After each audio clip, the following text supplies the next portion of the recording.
In Forbes magazine, there was an article that came out about a guy named Steve Wynn. He invested in a city called Las Vegas. He's credited with bringing the city back from an economic downfall. He's also an avid art collector. And in 2001, he bought an art piece called Le Rêve in French, which means the dream, and he paid $50 million for this piece of art. It was meaningful to Steve Wynn because he had a dream in his heart, and so he had this connection with this painting. And his dream was to build a financial empire, and like most investors over time, even though he paid a lot for it, he decided he was going to sell it 5 years later.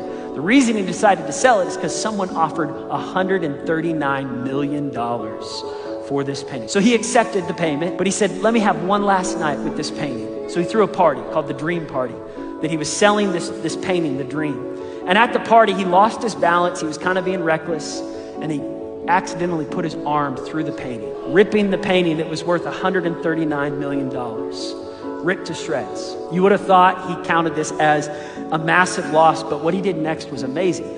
He bought the painting back, spent $139 million back from the guy that he had sold it to, and he went to Europe to find the world's greatest art surgeon.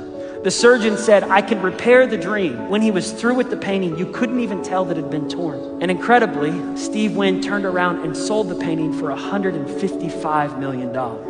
It was worth $16 million more after the restoration. What people said was, it was so valuable before, but because of the mess, because it walked through some pain, because it went through a process of restoration, it became even more valuable on the other side. I'm just telling you, some of you in this room think your mess actually devalued you. God says, I can turn your mess into a masterpiece where you are even more valuable on the other side of what you walked through, and you recognize you have been through the fire and God stood with you.